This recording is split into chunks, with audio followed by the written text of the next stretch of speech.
오늘 함께 나눌 말씀의 제목은 구원이란 라는 제목으로 함께 말씀을 나누도록 하겠습니다. 구원이란 무엇입니까? 살리는 거. 살리는 거. 그쵸? 뭐 죽어 있는 사람을 이렇게 구해내면 뭐 구했다, 구원했다 이런 얘기를 쓰는데 사실 교회 밖에 있는 사람들이 그렇게 많이 쓰는 단어는 아니에요. 그쵸? 교회 밖에 있는 사람들은 그냥 구해줬다, 도와줬다, 살려줬다 이렇게 얘기를 하고 교회에서 정확하게 쓰는 단어가 구원이라는 단어입니다. 그래서 오늘부터 시작해서 구원에 대한 시리즈를 쭉 할 예정이에요. 그래서 시리즈의 제목은 뭐냐면 구원의 서정입니다. 서정은 뭐냐면 그 여행길이라는 뜻이거든요. 구원이 그냥 한 방에 팡 이루어지는 게 아니라 이렇게 하나님이 그리시는 그림이 있어요. 그래서 그 그림을 하나하나 우리가 살펴볼 수 있기를 원합니다. 왜 구원이 중요하냐면요. 우리가 교회 다니고 신앙생활 한다라고 했을 때 단 하나 이유 때문에 사실은 교회 다니고 신앙생활을 하는 겁니다. 뭐 때문에요? 구원 때문에. 나는 교회 다니는데 구원이랑 별 상관없어요 하는 사람들은요. 빨리 교회 그만두셔야 됩니다. 그냥 더 좋은 데 찾아가세요. 나는 친구 만나는 게 좋아요 하면 친구 만나는 데를 가시면 되는 거고요. 나는 자식 잘 되는 게 더 필요합니다 라고 한다면 자식을 위해서 더 열심히 노력하세요. 뭐 돈을 더 버신다든지 가서 설거지를 조금 더 도와준다든지 뭐 마당 일을 도와준다든지 공부하는 걸 도와준다든지 밥을 챙겨준다든지 그냥 그거 하시면 돼요. 교회를 다닌다, 신앙생활을 한다 라고 했을 때 그 이유는 단 한 가지인데 뭐냐면 하나님 앞에서 우리가 구원받기 위함입니다. 근데 이게 많은 교회에서 희미해져 있어요. 그냥 교회 다니면 사람 좋게 왔다 갔다 교회에서 이거 하라 그러면 좀 하고 저거 하라 그러면 좀 하고 뭐 이런 수준으로 만족하고 있습니다. 그럴 이야기가 아니에요. 그럴 이야기가 아니에요.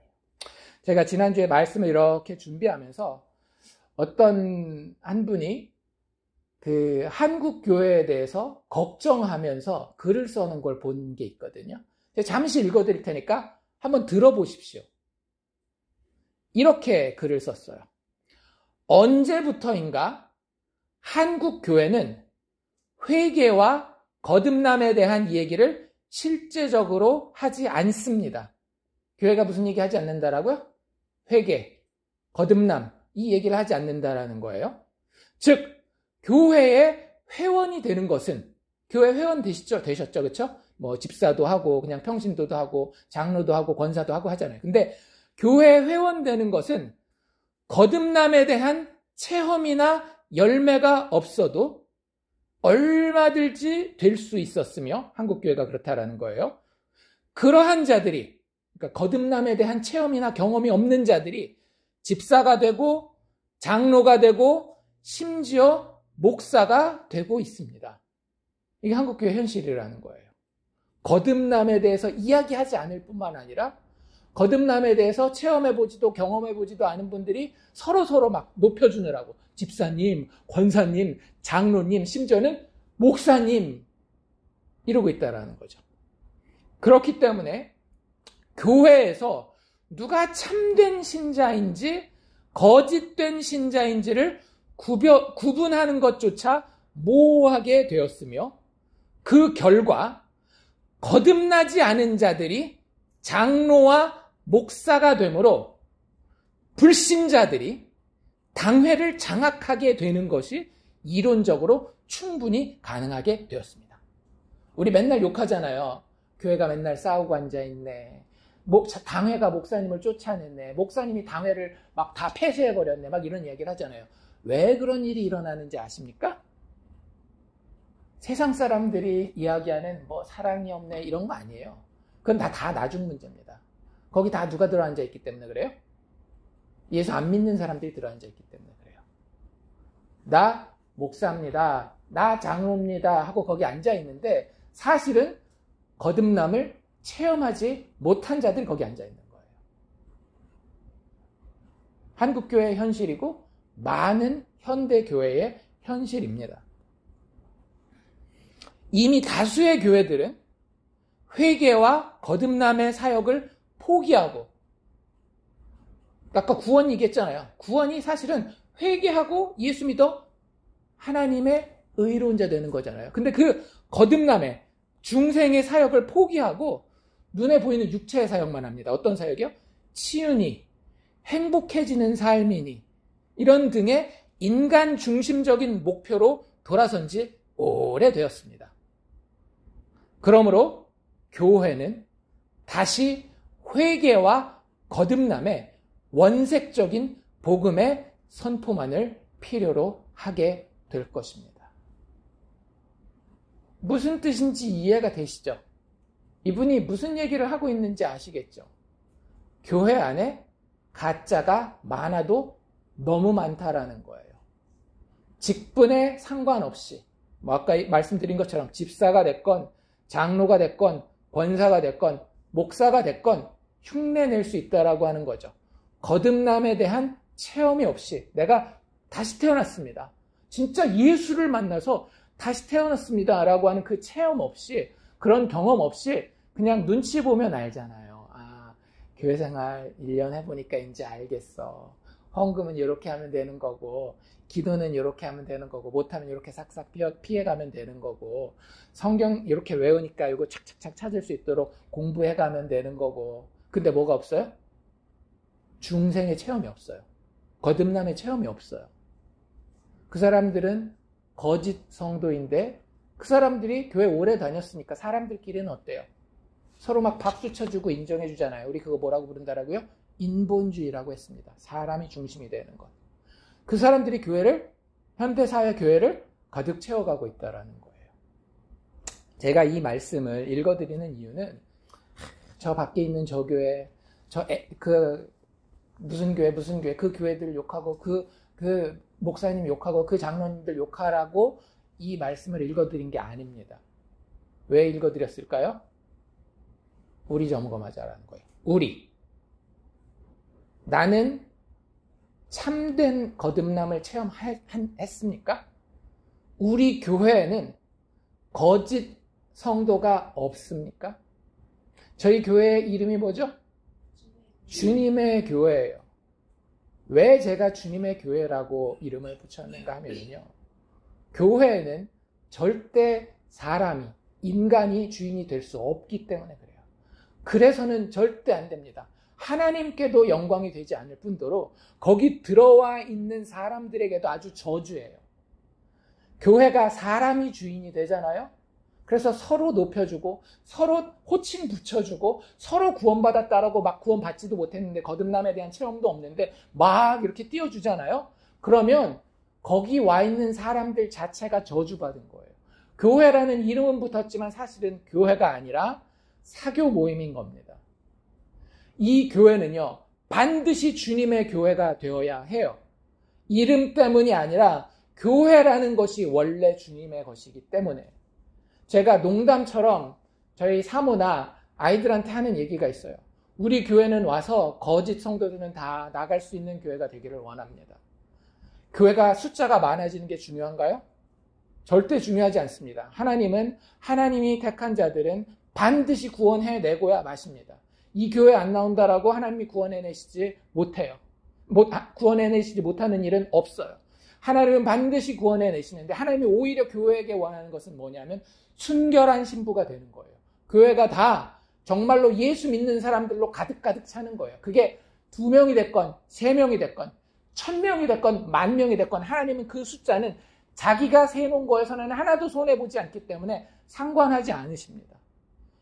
저희 교회 설교 굉장히 긴 거 아시죠? 기본 1시간이에요. 그래서 저희 교회에 와서 정말로 복음에 대한 관심이 없으면 떨어져 나아갈 수 있기를 원해요. 왜냐하면요, 제가 목회를 해보니까 제가 벌써 목회한 지가 횟수로 30년이 됐어요. 그 30년 내내 정말 많은 사랑을 받거든요. 나 목사입니다, 나 장로입니다, 나 권사입니다, 나 집사입니다 라고 하는데 믿는 사람들의 자리에 모여서 그 믿음의 모임을 방해하는 경우를 엄청 많이 봅니다. 그러니까 그 사람이 못됐다라는 얘기가 아니에요. 자, 우리 예수님에 대해서 이야기하고 말씀에 대해서 이야기하고 찬양하고 기도합시다 하는 그 자리에서 오늘 아침에 내가 먹은 이 메뉴가 엄청 맛있는 거였어 막 이런 이야기들 하고요. 그 자리에서 자식 키우는 거, 좋은 집 산 거, 이런 이야기로 교회 모임을, 성도들의 모임을 가득 채워버려요. 진짜 영적으로 교회가 나아가려고 할 때, 예수만 바라보고, 하나님만 바라보고 나아가려고 할 때, 교회 안에 거짓 성도들 있잖아요. 가라지가 있잖아요. 그럼 교회가 너무나 힘듭니다. 아까 말씀드렸던 그 당회 얘기가 딴 이야기가 아니라 늘 일상적으로 가라지를 많이 품고 있는 교회에서 일어나는 일들이에요. 제가 그 부분에 있어서는 저희 주님의 교회에서 절대 양보하지 않습니다. 교회를 나가셔도 상관없어요. 그런데 이거 하나만은 정직하고 겸손하게 점검하실 수 있기를 원합니다. 나에게 구원이 있는가? 나에게 구원이 있는가? 구원은 내 스스로 이룰 수 없기 때문에 제가 우리 교회 성도들을 설득하지는 않을 겁니다.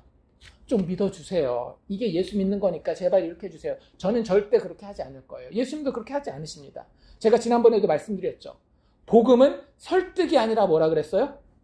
선포라고 말씀드렸죠. 하나님의 생명의 말씀이 선포되잖아요. 그러면 하나님의 때에 하나님의 택한 자들이 반응하게 돼 있어요. 견디지 못하고 반응하게 돼 있습니다. 그 사람의 비유를 살살 맞춰주고 그 사람이 이해하도록 설득시켰기 때문에 그 사람이 예수 믿게 되는 것이 아니라 제가 아까 말씀드린 것처럼 다시 태어난다라고 하는 거듭남이라고 하는 중생이라고 하는 진짜 예수 믿고 하나님 사랑하게 되는 경험을 하게 되기 때문에 자기도 모르게 하나님 제가 항복합니다. 내가 하나님 말씀을 선포되는 그대로 믿습니다라고 고백하는 자리에 설 수밖에 없는 거예요. 말이 듣기 좋아서가 아니라. 우리가 이 여름 오늘부터 시작해서 10주 동안 그 과정을 겪어가기를 원해요. 제가 이 시리즈를요, 여기서 처음 하는 건 아닙니다. 알칸사에 있을 때 알칸사 사랑의 교회에서도 이 시리즈를 쭉 했어요. 그러면서 성도분들에게 꼭 부탁드린 게 있습니다. 제발 이 시리즈를 듣는 동안에는 나 구원받았다라는 데서 시작하지 마십시오. 신앙생활을 몇십 년 하셨어도 상관없습니다. 어디서 이 시리즈를 들으셔야 되는가 하면 하나님 나 구원받지 못한 자로서 서면 어떻게 되는 겁니까? 여기 서십시오. 그런다고 구원받은 자가 구원 못 받게 되는 거 아닙니다. 무슨 얘기인지 아시겠죠? 그런데 이 말씀을 들을 때 정말로 하나님의 구원 앞에 죄인이 선다는 것이 무엇인지를 제대로 체험하기 위해서 하나님 내가 구원받지 못한 것 같은데 어떻게 해야 합니까? 라는 마음을 가지고 성경이 이야기하는 구원에 대해서 깨어있는 귀로 들을 수 있기를 원합니다. 그냥 내가 몇십 년 동안 교회에 다녔으니까 나는 알아 라고 생각하지 마시고 성경책 제가 다 찾아가면서 읽어드릴 테니까 들으시면서 하나님의 말씀이 구원을 무엇이라고 이야기하는가를 듣고 생각하시고 나 자신을 점검하실 수 있기를 바라요. 하나님의 택자시면 하나님이 그 마음 가운데에 아프지만 마지막에 웃게 하실 겁니다. 아, 내가 구원받았구나. 혹 아직 때가 아니라고 한다면 아파하시고 슬퍼하시고 괴로워하시기를 바랍니다. 왜냐하면 그게 구원으로 가는 길이기 때문에 우리가 그거에 대해서도 이 10주 동안 생각해 볼 거예요. 내가 예수 믿는데 한 번도 아프지 않았고 한 번도 고민하지 않았고 한 번도 내 죄의 짐의 무게를 느껴보지 못한 사람은요 사실은 가짜입니다. 왜냐하면 그것에서 구원받는 것이 성경이 이야기하는 구원이기 때문에. 그래서 지금까지 혹시 가지고 있는 구원에 대한 생각이 틀렸다라고 한다면 그걸 고쳐보실 수 있기를 원해요. 우리 돈도 지폐도 100불짜리 가지고 가면 그 슈퍼마켓에서 어떻게 해요? 이거 검사하잖아요. 이렇게 형광펜 같은 걸 쫙쫙 그어보고 이게 진짠가 가짠가. 진짜면 그거 가지고 물건 살 수 있지만 가짜면 내가 아무리 이거 100장을 줘도 물건 살 수 있어요 없어요? 없단 말이에요. 똑같아요. 내 믿음이 진짜 믿음입니까? 가짜 믿음, 위조 믿음입니까? 내 믿음이 정말로 하나님이 내가 받았다라고 생각하는 구원이 정말로 하나님이 인정하는 진짜 구원입니까? 아니면 그냥 내 스스로 내 주변 사람들이랑 그냥 어떻게 해가지고 으쌰으쌰 만들어낸 위조 구원입니까? 정말로 중요한 문제입니다. 천국 앞에 가서 주님 제가 구원받았습니다 라고 딱 내놨을 때 야 이거 위조 구원이잖아. 그럼 어떻게 하실래요? 그 사도 바울이 이렇게 얘기를 합니다. 성경에서 이야기하는 것이 진리가 아니라면 너희 교회 다니는 사람들 다 제일 불쌍한 사람들이다. 세상 사람들은 지금 이 시간에 뭐예요? 피곤하면 쉬고 놀고 싶으면 멀리 놀러 가는데 우리는 어떻게 하고 있어요? 1시간씩 2시간씩 시간 내가지고 여기 와서 예배 드린다라고 앉아있잖아요. 근데 마지막 날 주님 앞에 가서 주님 제가 받은 구원 여기 있습니다 했는데 주님이 딱 보시고 이거 위조 구원이야 됐어 물리치시면 슬피 울며 이를 갈며 바깥 어두운데 정말 영원히 계시렵니까? 그래서는 안 된다라는 거예요. 절대 주님의 교회 다녔는데 주님 앞에 나아가서 마지막 심판 때에 주님 내 구원이 여기 있습니다 라고 얘기를 했는데 주님이 그거 위조 구원이야 라는 주님의 교회 성도들은 없기를 바라요. 그게 제가 목회하는 동안의 유일한 목적입니다. 저희 교회 다니시는 분들은요 천국 앞에 갔을 때 차라리 이런 사람들은 있어요. 아 제가 주님의 교회 다니면서 목사님이 하도 구원이 막 이거라 저거라 막 얘기를 하는데 나는 그거 그 동의할 수가 없습니다. 막 화를 내는 거는 괜찮아요. 그건 자기가 들었으니까. 근데 아유 저는 주님의 교회에 왔다 갔다는 했는데 한 번도 교회에서 구원이 뭔지 이런 거 거듭남이 뭔지에 대해서 들어본 적이 없어서 주님 이거 그냥 받으시죠. 이게 가짜 구원인지 전 잘 모르겠는데 받으시죠. 이런 성도는 저희 교회에서 나오지 않기를 원해요. 무조건 주님의 교회 성도들은 구원의 내용을 아셔야 합니다. 그걸 믿느냐 안 믿느냐 선택하느냐 안 하느냐는 여러분에게 달려있을지 모르겠지만 내용을 모르기 때문에 주님 앞에 가서 주님 어떡하죠? 제가 교회 열심히 다녔는데 못 배웠어요. 이런 일은 없기를 바란다. 그래서 이 시리즈 전체를 쭉 하면서 성경에 기록된 구원의 원본 그림이 어떤 것인지를 살펴보실 수 있기를 원해요. 제가 왜 자꾸 원본, 위조지폐 이런 얘기를 하는가 하면은요. 많은 사람들이 내가 받은 그 구원이 내가 받았다라고 이야기하는 구원이 어떤 건지 한 번도 본 적이 없어서 그냥 나도 구원받았나 보다 이렇게 생각하는 경우가 많거든요. 그거 왜 그러냐면 성경을 안 봐서 그래요. 성경을 보면 원본 구원이 어떻게 생겼는지 다 정확하게 딱 그림이 나와 있어요. 그거랑 한 번도 비교를 안 해본 거죠. 그러니까 이번 기회에 뭘 하셔야 되는가 하면은요. 내가 구원이라고 이야기하는 그림과 성경이 이야기하는 구원의 그림을 비교해 보셔서 내게 진짜인지 위조인지를 구분하셔야 되는 거예요. 만약에 아니라면 하나님 앞에 나를 불쌍히 여겨주시옵소서라고 하면서 하나님을 정말로 간절히 붙드시기를 원합니다. 그리고 거기서부터 걸어가면 돼요. 만약에 그러는 분이 있잖아요. 아, 내가 아직 구원 못 받았구나 라는 분이 있잖아요. 그리고 거기서부터 걸어가잖아요. 그분은 구원 받은 겁니다. 오히려 나는 뭐 다 구원 받았는데 굳이 뭐 이분은 아주 위험한 분이고 오히려 하나님 내가 구원 진짜 받지 못했군요. 내가 이야기하는 구원은 성경이 이야기하는 구원과 다르군요. 어떻게 해야 합니까? 하는 분은 살아요. 이거 제가 장담합니다. 그리고 그 구원의 그림이 어떤 건지를 하나하나 보면서 아 진짜 성경이 이야기한 게 나한테 있구나. 거듭남의 경험이 진짜 이렇게 있구나. 회개라는 게 진짜 나한테 이렇게 있구나. 하나님이 나 이렇게 회개하게 하시는구나. 이 하나님이 이 부족한 나에게 믿음을 주시는구나. 이걸 오히려 그냥 하고 구원을 받으시기를 바래요. 그게 구원이거든요. 내가 노력하고 결단해서 되는 게 아니에요. 그래서 오늘은 그 구원에 대해서 간단하게만 제가 설명을 해드릴 텐데 구원이 무엇인지 일단 정의를 짧게 드릴게요. 이게 이제 저희가 10주 동안 할 때 꼭 기억해야 되는 겁니다. 카톡에 제가 공유해 드릴 테니까 오늘은 일단 한번 들어보십시오. 구원이 무엇입니까? 잘 먹고 잘 사는 것도 아니고 어려운 위기에서 하나님이 건져주시는 것도 구원이라고 성경은 사실은 이야기하지 않아요. 심지어는 다윗 왕이 사울 왕에게 도망다니다가 죽을 뻔하다 살아난 것도 성경이 진짜 이야기하는 구원이 아닙니다. 예수님이 중풍병자를 고쳐서 중풍병자가 중풍병 그 자리에서 일어나는 것도 사실은 진짜 구원은 아니에요. 심지어는 나사로가 죽었잖아요. 그렇죠? 죽은 가운데서 다시 살아난 것도 진짜 성경이 이야기하려고 하는 구원은 아니에요.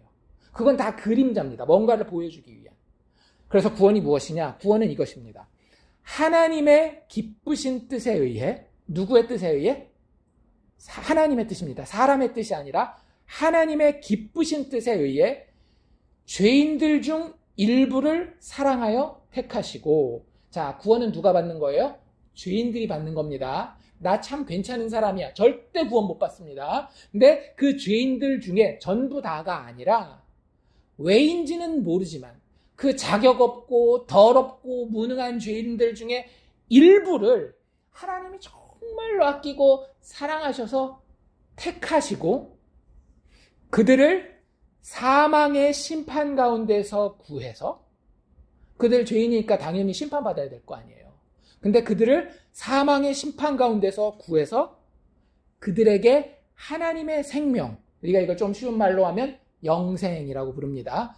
그들에게 하나님의 생명, 즉 영생을 주시는 것, 이걸 구원이라고 이야기를 합니다. 좀 길지만 다시 한번 제가 쭉 읽어드릴 테니까 제가 방금 설명드린 그 설명대로 한번 따라와 보십시오. 구원이란 하나님의 기쁘신 뜻에 의해 죄인들 중 일부를 사랑하여 택하시고 그들을 사망의 심판 가운데서 구해 그들에게 하나님의 생명, 즉 영생을 주시는 것을 구원이라고 이야기합니다. 아시겠죠? 네, 뭐 이거 지금 다 못 외우셔도 돼요. 근데 일단 하나님의 뜻에 의해서 되는 거구나. 그리고 그걸 받는 대상은 죄인이구나. 하나님이 그 죄인들을 사랑하셔서 그들을 심판 가운데서 구해내시는구나. 그리고 결국에 우리가 받게 되는 것은 하나님과 함께 나누게 될 하나님의 생명, 영원한 생명을 받게 되는구나. 이게 성경이 이야기하는 구원이라고 하는 거예요. 자기의 원수에게서 구원받는 거, 뭐 어려운 경제적인 상황에서 구원받는 거, 암병에서 구원받는 거, 이런 것은 다 그림자라고요. 진짜는 우리가 하나님 앞에서 하나님의 생명을 받게 되는 겁니다. 하나님의 생명을 받게 되는 그걸 구원이라고 이야기한다라고 하는 거예요. 하나님은 이 구원을 아주 기뻐합니다. 그래서 제가 여기서 하나님의 기쁘신 뜻에 의해서라고 하는 거예요. 많은 사람들은 하나님을 어떻게 생각하는가 하면요, 천국 재판장 앞에 딱 가면 다리 딱 꼬고 재판장 망치를 딱 두고, 그래 얘기해봐, 너 천국에 내가 들여보내야 되겠어 말아야 되겠어 해서 잘한 거 얘기해봐, 못하면 내가 바로 지옥 보낸다, 이런 하나님으로 생각해요. 하나님 정말 그런 하나님입니까? 아니에요. 하나님은 사람들을, 죄인들을 지옥에 보내십니까? 안 보내십니까? 예, 당연히 지옥에 보내셔야죠. 그런데 하나님이 그게 즐거워하고 기뻐하는 일이실까요? 아니에요. 이렇게 생각해 보시면 됩니다. 여러분들 자녀가 잘못했어요. 마약하겠다라고 마약을 들고 집에 들어왔습니다. 근데 엄마가 책상 열어보다 보니까 마약이 들어있는 거예요. 그러면 제대로 된 엄마라면 어떻게 해야 돼요? 제대로 된 엄마 아빠라면 어떻게 해야 돼요?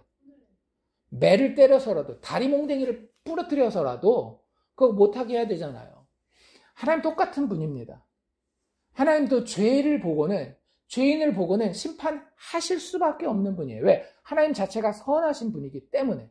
그런데 문제는 뭐냐 하면, 우리가 부모로서 자식의 매를 때려요. 마음이 참 속이 시원하고 기쁘십니까? 이놈의 자식 마약을 가지고 우리 집에 들어왔어? 한번 맞아봐라. 마음이 기쁘시냐라고요. 기쁠 리가 없죠. 제가 어려서는 우리 아이들을 체벌을 했습니다. 근데 수아주아가 크니까 한 5, 6학년 정도 되니까 얘네가 이제 말귀도 다 알아듣고 하니까 때리는 게 참 미안하더라고요. 한 번은 근데 진짜 잘못을 했어요. 근데 얘는 머리가 크니까, 그리고 때릴 때 제 마음이 아프거든요. 그래서 차라리 매를, 수아주아를 주고 네가 날 때려라, 네가 잘못한 만큼 깨닫고 나를 때려라라고 얘기를 했어요. 그게 부모 마음 아닙니까? 그쵸? 자식 매 때리면서 마음 기뻐하는 부모가 있다면 그게 정신병자죠. 하나님의 마음도 똑같다라고 하는 거예요. 하나님은 모든 죄인은 한 명도 예외 없이 다 심판하셔야 됩니다. 왜냐하면 그게 맞는 거니까. 안 그러면 집안이 마약 천지가 되게요. 그렇잖아요. 심판하셔야 돼요. 근데 그걸 기뻐하신다라고요? 기뻐하지 않으신다라고요. 하나님이 기뻐하시는 것은 뭐냐면요. 그 죄인이 하나님께로 다시 돌아오는 것을 기뻐하시는 거예요. 그게 하나님의 정말 마음의 가장 큰 즐거움입니다. 그래서 구원이 일어나는 거예요. 구원은 우리가 뭘 잘했기 때문에 일어나는 일이 아니라 하나님이 구원하시는 것을 즐거워하시기 때문에 일어나는 일이 바로 구원이라고 하는 거예요. 그래서 오늘 우리가 로마서 8장 29절, 30절 읽었잖아요. 거기 이런 이야기가 나와 있습니다. 이게 무슨 이야기인지 사실 이해하기가 좀 힘드실 수도 있어요. 제가 다시 한번 29절, 30절 읽어드릴 테니까 잘 한번 들어보십시오. 두 번 읽어드릴 텐데 첫 번째는 다 읽고요. 두 번째는 제가 필요한 부분만 읽을 테니까 한번 말씀 보세요. 직접 눈으로 확인하셔야 됩니다. 로마서 8장 29절이에요. 찾으셨죠? 29절 어떻게 시작해요? 어머니 어떻게 시작해요? 29절 첫 단어가 뭐죠? 하나님이. 아버지 첫 단어? 미리 하신 자들을. 그렇죠. 거기에요. 제가 읽어드릴 테니까 눈으로 따라오십시오. 29절 30절입니다. 하나님이 미리 아신 자들을 또한 그 아들의 형상을 본받게 하기 위하여 미리 정하셨으니 이는 그로 많은 형제 중에서 맏아들이 되게 하려 하심이니라. 또 미리 정하신 그들을 또한 부르시고 부르신 그들을 또한 의롭다 하시고 의롭다 하신 그들을 또한 영화롭게 하셨느니라. 한 번 더 읽습니다. 근데 이번엔 제가 중간을 빼놓고 읽을 거예요. 잘 따라오셔야 됩니다. 빼놓고 읽을 때니까 넘어가면 바로 그 넘어간 대로 눈으로 따라오셔야 돼요. 29절부터 읽습니다.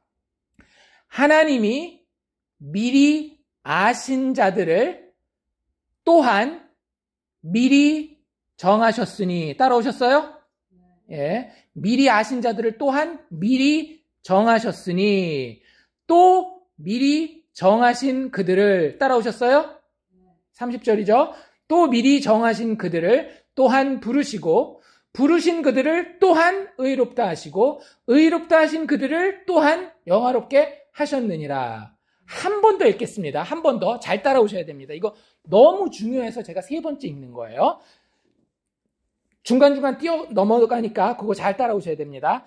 하나님이 미리 아신 자들을 또한 미리 정하셨으니 또 미리 정하신 그들을 또한 부르시고 부르신 그들을 또한 의롭다 하시고 의롭다 하신 그들을 또한 영화롭다 하셨느니라. 아멘. 이걸 제가 아까 말씀드린 구원의 황금 사슬이라고 이야기를 합니다. 마디가 5개 있었어요. 첫 번째는 뭐냐면 미리 아심입니다. 미리 아심. 그쵸? 29절에 나왔어요.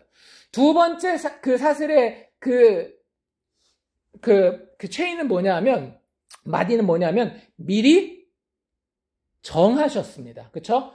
미리 아시고 그 다음에 어떻게 해요? 그 미리 아신 자들을 미리 정하시고 그 사슬의 두 번째 마디, 세 번째 마디는 뭡니까 그러면? 미리 정하신 그들을 부르시고 찾으셨어요? 몇 절에 나오죠? 30절에 나오죠. 미리 아신 자들을 미리 정하시고 그들을 또 부르셨습니다. 그 다음 마디는 뭐예요? 하나 더 있어요. 하나 더 있다라고요. 영화롭게 가기 전에. 의롭다. 부르신 이들을 의롭게 하셨죠. 의롭게 하셔요. 그쵸? 그리고 의롭게 하신 그들을 어떻게 하셔요? 영화롭게 하셨습니다. 그러니까 이 골든 체인, 황금 사슬이 마디가 몇 개가 있는 거예요? 5개가 있는 겁니다. 다시 한번 첫 번째, 미리 아셨다. 두 번째, 미리 정하셨다. 세 번째, 부르셨다. 네 번째, 의롭게 하셨다. 그리고 영화롭게 하셨다. 몇 가지요? 5가지. 이건 꼭 외우셔야 됩니다. 그냥 28절, 29절, 30절 외우는 게 중요한 게 아니라 외우면서 거기 뭐가 들어있는지 알아야 될 거 아니에요. 이게 구원이거든요. 이게 구원의 그림이에요. 우리가 부르셨다라고 하는 것은 소명이라고 해서 다음에 제가 한국에서 돌아오면 바로 할 거고요. 의롭다 하셨다라고 하는 것은 조금 어려운 말로 교회 다니시면서 들어보셨는지 모르겠는데 칭의라고 합니다. 들어보셨어요? 칭의. 의롭다, 칭한다 라고 해서 하나님이 우리가 의롭지 못한데도 예수님의 보혈을 의지해서 우리를 그냥 너 의로와 라고 칭해 주시는 걸 칭의라고 얘기를 해요. 그래서 여기도 의롭게 되었다라고 하지 않고 의롭다 하셨다라고 이야기하고 있죠. 그리고 마지막에 영화롭게 하셨다라는 것은 영화라고 이야기를 합니다. 그래서 미리 아신 것은 예지, 미리 정하신 건 예정, 부르신 것은 소명, 의롭다 하신 것은 칭의, 영화롭게 하신 것은 영화라고 부릅니다. 한번 따라해 봅시다. 첫 번째 예지, 두 번째 예정, 세 번째 소명, 네 번째 칭의, 다섯 번째 영화.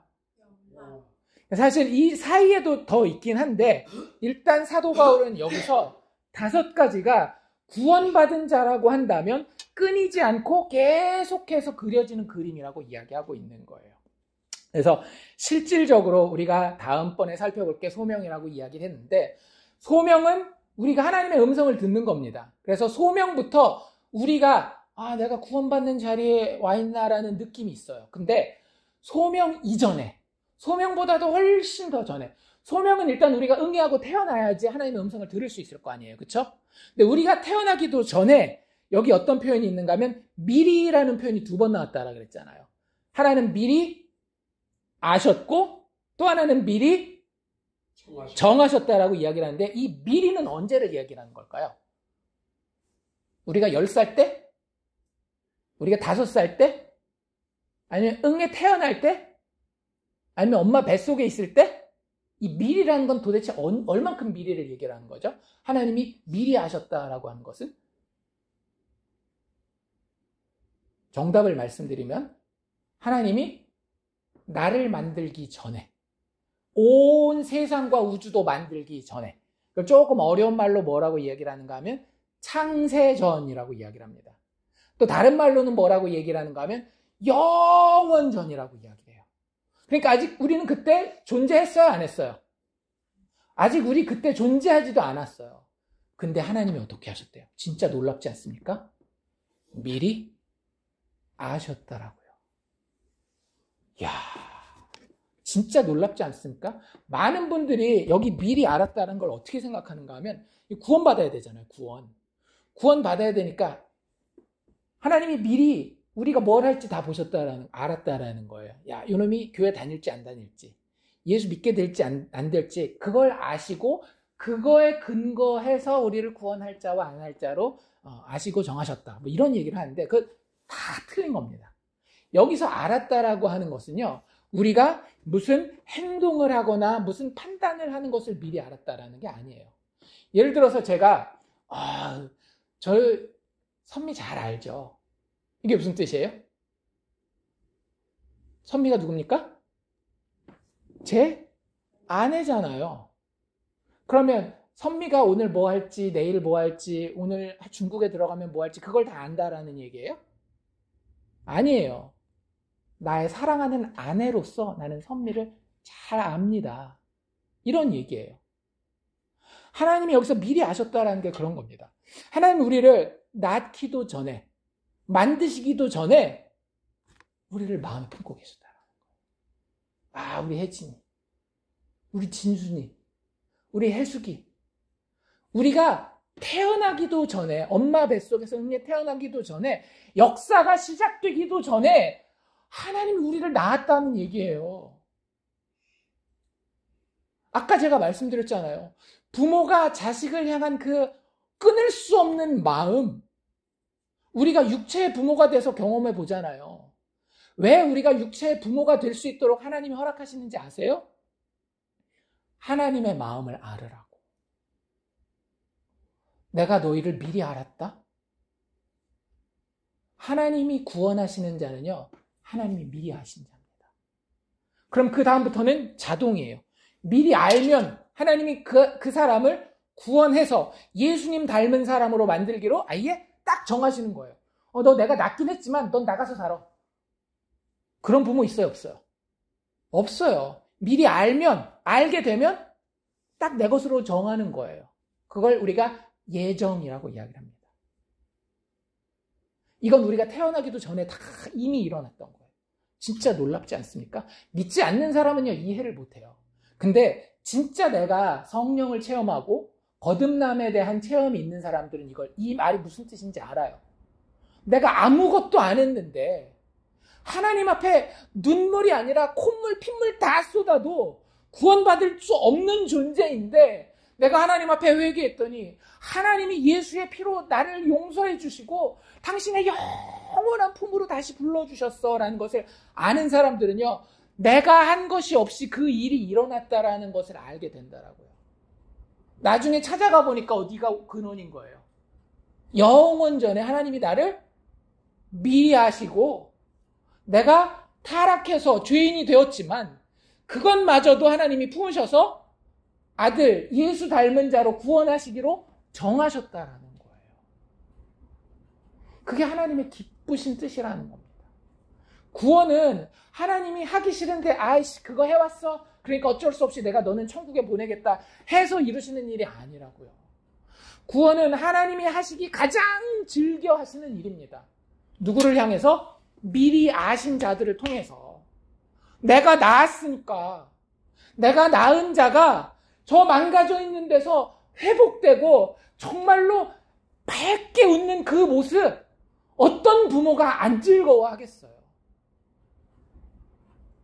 정말 나에게 하나님이 그런 분으로 자리 잡고 계십니까? 내 구원이 진짜 그런 구원이 맞냐라고요. 내가 받았다라고 이야기하는 그 구원이 정말로 하나님이 나를 미리 아셔서 영원 전부터 나를 낳으시고 그 마음에 품으시고 역사와 인생의 현장 가운데에 때가 되어서 예수를 보내주시고 나를 불러 복음 듣게 하셔서 예수 믿게 하신 그 일이 어떻게 이렇게 일어날 수 있지라고 하는 감격이 우리에게 있느냐라고 하는 것입니다. 그래서 베드로 사도는요, 교회를 가리켜서 이렇게 이야기합니다. 아까 우리 찬양도 했는데요. 그러나 너희는 택하신 족속이요 왕 같은 제사장이요 거룩한 나라요 그의 소유된 백성이니. 다시 한번, 너희는 택하신 족속이요. 하나님 어떻게 하셨다라고요? 시험 봐가지고 뽑은 족속이라고요? 아니라고요. 우리가 한 거 아무것도 없을 때에 미리 아시고 정하신 족속이 교회에 있는 참된 성도, 거듭남을 체험한 자들이라고 하는 거예요. 구원은 오직 하나님이 하시는 일입니다. 우리가 죄의 심판 가운데 있는 것을 하나님이 불쌍히 여기셔서 내 새끼 저거 어떻게 하나라는 그 마음으로 아들 예수를 이 땅에 보내주셔서 당신의 생명을 우리에게 나눠주신 거예요. 한번 생각해 봅시다. 우리 인간이 콩팥 있잖아요. 콩팥, 신장. 신장이 몇 개 있죠? 2개 있습니다. 우리 소변 나오는 그 몸에 노폐물을 거르는 신장이 2개 있어요. 근데 내 새끼가 신장이 2개가 다 죽었어요. 콩팥이 2개 다 죽었어요. 살 수 있는 방법이 하나 있습니다. 그 사람이랑 피랑 유전자가 맞는 사람이 콩팥을 하나 띄어서 나눠주면 살 수 있어요. 실제 그렇게 콩팥 이식을 합니다. 근데 친척이 아무도 없고 나만 있어요. 나는 콩팥 2개고 내 새끼는 콩팥이 없어서 죽어가요. 어떻게 하실 겁니까? 나 건강하게 살아야지. 너는 살 만큼 살았잖아. 이러실 거예요? 대부분의 부모는 그렇게 못하죠. 콩팥 하나 띄면 어떻게 될까요? 아프고 그리고 원래만큼 건강하지는 못합니다. 콩팥 띄워주기 전에 꼭 아셔야 됩니다. 콩팥 띄워주면 나는 하나 더 나겠지. 그런 일 없어요. 콩팥 띄워주면 나는 그만큼 불편해지고 힘들어지고 아플 확률도 더 높아지는 거예요. 하지만 부모는 자녀를 사랑하기 때문에 어떻게 하는 거예요? 내 생명을 띄어서 자식에게 주는 겁니다. 자식이 죽어갈게. 하나님이 하신 구원이 그런 거라는 거예요. 우리가 죄악 가운데에 죽어갈 때에 자신이 자원하는 마음으로 우리를 사랑하여서 자신의 생명을 떼어서 우리에게 주셨어요. 그게 뭐예요? 십자가잖아요. 그게 뭐예요? 우리가 기념하는 예수님의 살과 피, 성찬 예식 아닙니까? 하나님 우리를 그렇게 사랑하신 증거가 구원이라고 하는 겁니다. 그리고 그 구원을 통해서 하나님 우리에게 정말로 풍성한 생명을, 세상 사람들이 돈 많이 벌고 아무리 건강해도 누릴 수 없는 죽음 너머까지도 커버할 수 있는 영원한 생명을 우리에게 주시기 원하셨다라고. 요한이 요한복음 10장 10절에서 그 선한 목자의 비유, 양의 문에 대한 비유를 하면서 이런 이야기를 해요. 도둑이 오는 것은 도둑질하고 죽이고 멸망시키려는 것뿐이요. 내가 온 것은, 하나님이신 예수가 온 것은 양으로 생명을 얻게 하고 더 풍성히 얻게 하려는 것이라.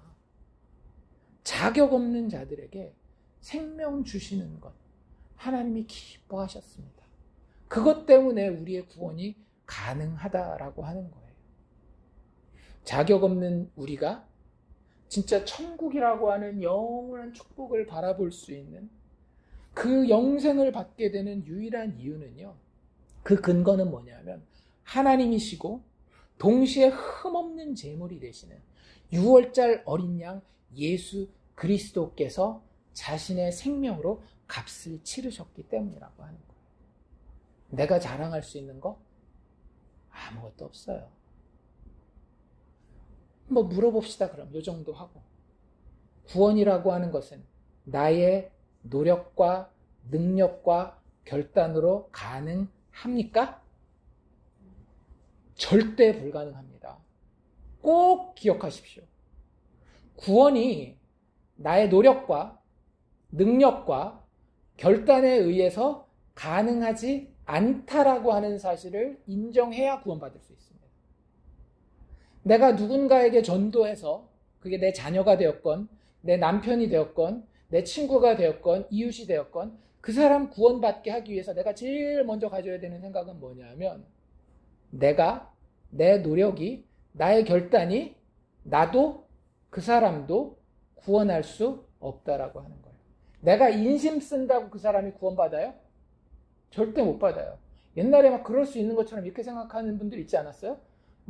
대개 남편들이 교회 안 나오고 아내가 교회 나오잖아요. 그럼 목사님이 집에 찾아가면 뭐라 그래요? 아유, 우리 선생님도 구원 받으셔야 되겠지 않습니까? 그러면 꼭 그 남편, 안 믿는 남편은 뭐라고 얘기를 합니까? 아유, 우리 아내가 권사니까 저는 아내 치맛자락 잡고 천국 가렵니다. 가능해요? 불가능해요?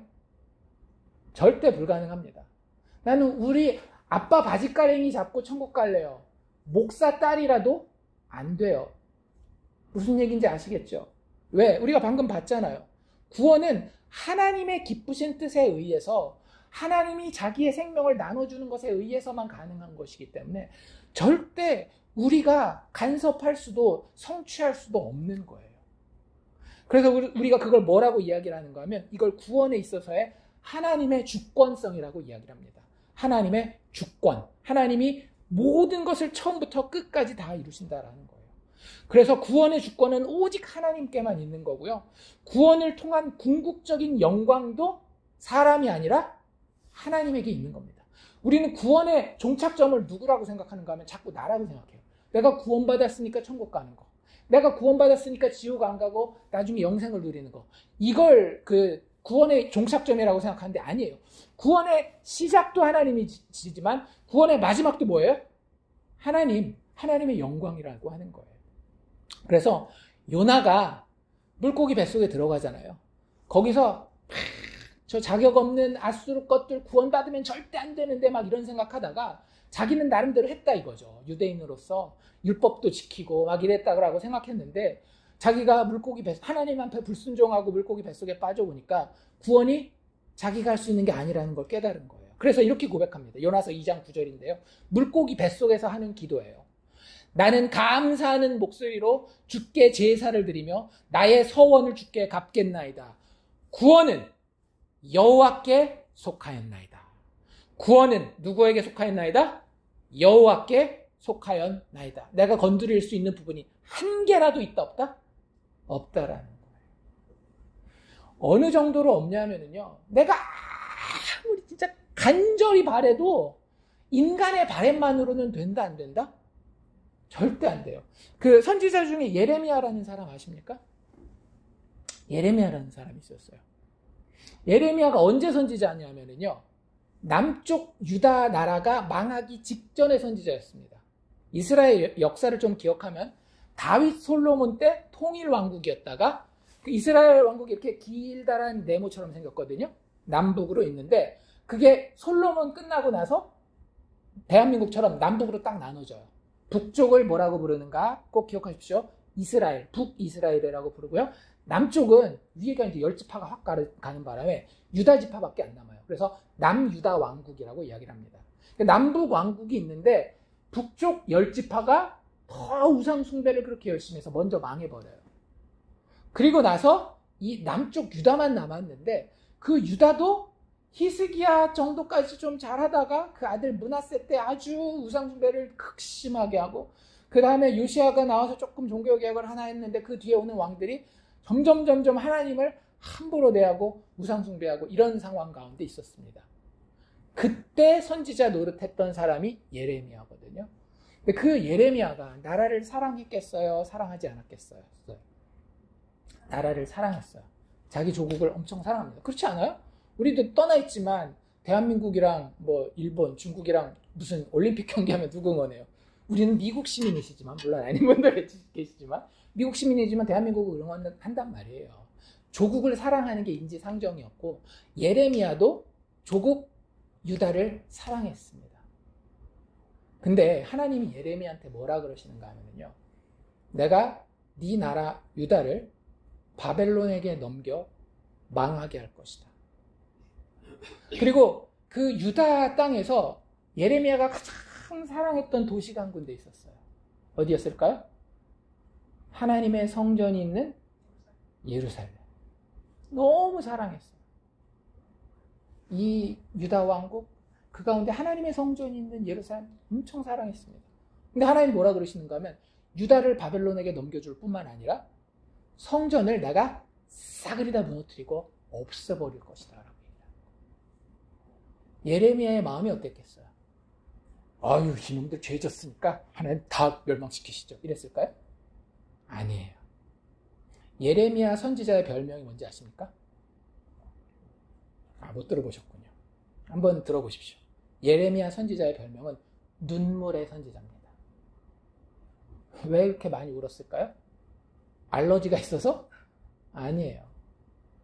자기가 사랑하는 조국이 하나님의 심판에 의해서 한 걸음씩 무너져가는 것을 보면서 마음이 너무너무 슬펐어요. 그래서 예레미야가 쓴 성경책이 2권인 거 아시죠? 하나는 그냥 예레미야서 썼고요.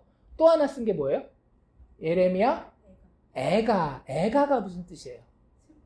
슬플 애 노래가, 슬픈 노래를 지었어요. 이거 왜 언제 지었을까요? 저 언덕 위에서 자기가 사랑하는 유다 땅, 그 중에서도 보석 같은 예루살렘 성전이 이방인들에 의해서 짓밟히고 망가지고 무너지고 다 없어지는 것을 보면서 눈물을 흘리면서 예레미야가 예레미야 애가를 쓴 거예요. 근데 그 예루살렘의 구원을 위해서 예레미야가 할 수 있는 게 있었을까요? 없었을까요? 그들의 구원을 위해서 아무리 그가 선지자였지만 할 수 있는 게 없는 거예요. 그래서 예레미야 애가에 보면 실제 이렇게 이야기하고 있습니다. 딸 내 백성의 파멸로 말미암아 내 눈에는 눈물이 시내처럼 흐르도다. 구원을 위해서 선지자, 아니 목사 할아버지라도 할 수 있는 게 있다 없다? 없어요. 굳이 할 수 있는 게 하나 딱 있다라고 한다면 그 멸망해 가는 사람들 중에서 하나님이 혹시 불쌍히 여겨서 구원할 자가 있을까봐 그들에게 하나님의 뜻이 이겁니다라고 선포, 즉 전도하는 거 말고는 우리가 할 수 있는 일이 없어요. 그 사람들을 위해서 기도하면 하나님 그 사람 구원해 주실까요? 제가 장담합니다. 절대적으로 장담합니다. 많은 교회 다니는 사람들이 착각하는데요. 아유, 내 새끼가 교회 안 다니니까 내가 그 자식 위해서 기도하면 구원받겠지. 정확하게 성경적으로 말씀드릴게요. 구원 못 받습니다. 왜요? 구원 어떻게 받는 거기 때문에 전도에 미련한 것으로 구원하는 것이기 때문에.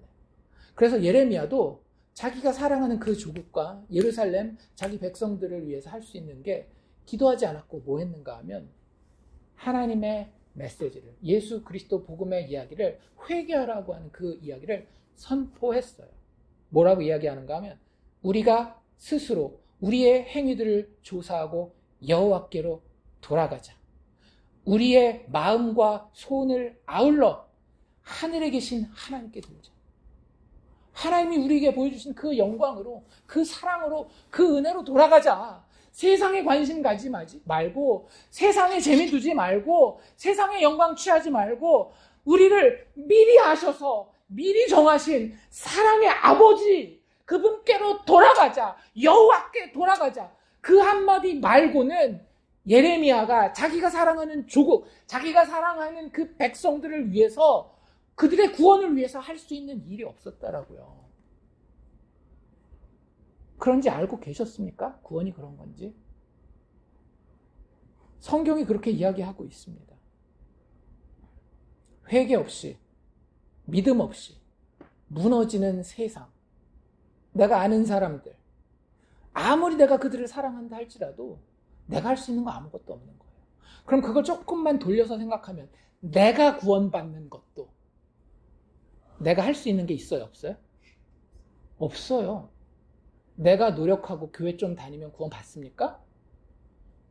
예수 믿는다라고 이야기하고 성경책 좀 들고 다니고 기도 좀 하는 것처럼 보이고 뭐 애들도 주일학교 데리고 나오고 그러면 내가 구원 받습니까? 절대 내가 구원에 1.1학도 보탤 수 있는 것은 없어요. 내가 할 수 있는 건 뭐냐면 내가 구원받았구나를 확인하는 수밖에 없습니다. 그리고 그 사람이 구원받을 수 있는 유일한 방법은 하나님 그 사람 구원하기로 작정하시면 어떻게 하시는지 아십니까? 증인을 보내요. 이 설교 자리가 될 수도 있고요. 아니면 아는 사람을 통해서도 될 수가 있고요. 예수가 하나님이십니다. 예수가 당신 죄를 위해 죽고 다시 살아나셨습니다. 당신이 하나님을 안다라고 하지도 아니하고 안다라고 하면서도 양다리 걸치고 세상의 육신의 것에만 관심 가지고 있을 때에 하나님이 당신의 죄를 보시고 아들 예수를 보내서 그분이 당신 죄를 지고 십자가에서 죽어 그분의 생명을 당신에게 나눠주셨습니다. 당신 회개하지 않으면 살지 못합니다라는 메시지를 듣게 하셔요.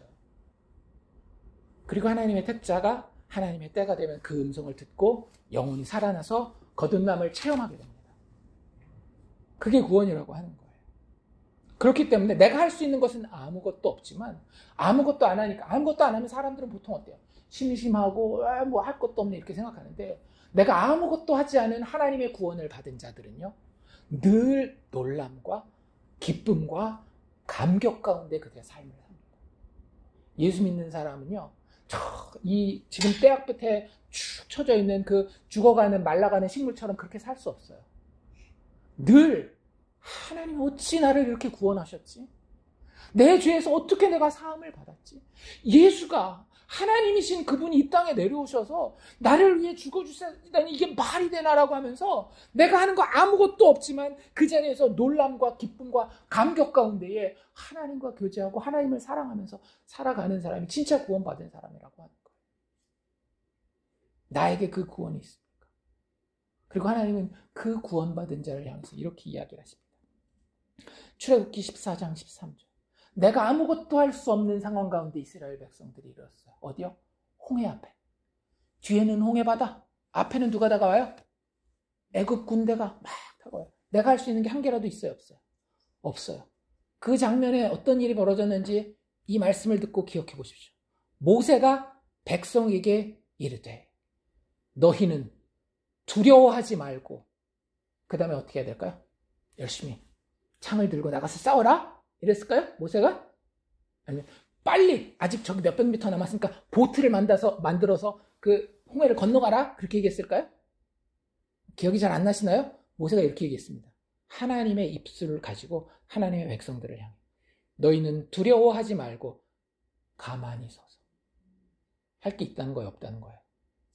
할 게 아무것도 없어요. 우리가 구원받기 위해서 우리가 할 일은 너희는 두려워하지 말고. 왜 두려워하지 않아요? 하나님 아니까 이제. 하나님을 알게 되었으니까. 하나님이 나를 미리 아신 것 때문에 나도 하나님 알고 믿고 신뢰하게 되었으니까 너희는 두려워하지 말고 해야 될 일은 뭐예요? 가만히 서서 여호와께서 오늘 너희를 위하여 행하시는 구원을 보라. 와, 놀랍지 않습니까? 다시 한번 읽어드릴게요. 너희는 두려워하지 말고 가만히 서서 여호와께서 오늘 너희를 위하여 행하시는 구원을 보라. 보라. 보라. 우리 그냥 가만히 서서 보면 된다라는 거예요. 그게 하나님이 이루시는 진짜 구원입니다. 시편 기자도 이렇게 이야기를 해요. 이르시기를 너희는 가만히 있어 내가 하나님 됨을 알지어다. 내가 문나라 중에서 높임을 받으리라. 내가 세계 중에서 높임을 받으리라. 우리가 구원이라고 하는 이 단어 앞에 할 수 있는 일은요, 가만히 있는 것밖에는 없습니다.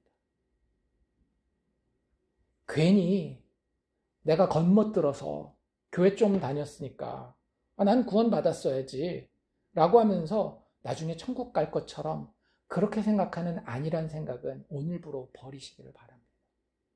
구원은 누가 이루신다? 하나님이 이루신다. 그렇기 때문에 하나님이 말씀하신 구원이 내 안에 있는지만 확인하십시오.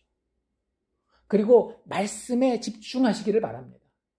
하나님 말씀이 구원을 어떻게 묘사하고 있는지, 그 구원이 나에게 있는지 없는지, 만약에 없는 것처럼 느껴지면요, 하나님 앞에 우시라고요. 그리고 하나님의 음성을 들려주십시오. 하나님이 불쌍히 여기시면 어떻게 한다라고 그랬어요? 그 택자들에게 증인을 보낸다라고 말씀드렸잖아요. 내가 성경 읽는 가운데 하나님이 직접 깨닫게 하실 수도 있고요. 예배 설교를 듣는 가운데 마음의 감동을 받을 수도 있고요. 누군가가 나에게 와서 성경 공부시켜주고 전도해서 내가 복음을 듣고 내 마음이 괴로워져서 내가 이 죄악된 자리에 육체로만 사는 이 자리에 있으면 안 되겠구나라고 하는 구원의 첫걸음을 떼게 하실 것입니다. 그러니 오늘 이 말씀을 듣고 또 이 구원의 서정이라고 하는 시리즈를 쭉 진행하면서 쉽게 내가 구원을 가졌습니다. 내가 구원을 받았습니다라고 이야기하지 마시기 바랍니다. 단 10주만이라도 진짜 구원 받으셨더라도 그렇게 이야기를 쉽게 하지 마세요. 성경을 확인하기 전에 구원은 나의 느낌이나 바람에 의해서 결정되는 게 아니에요. 구원은 전적으로 오직 하나님이 정하신 예수 그리스도의 희생과 성령의 역사에 의해서만 가능한 것입니다. 그러니 우리가 이렇게 함께 말씀을 나누면서 구원의 주권자이신 하나님의 기준에 철저하게 비추어서 나의 구원에 대해 겸손하고 정직하게 점검해 볼 수 있는 기회가 되기를 주의 이름으로 축원합니다.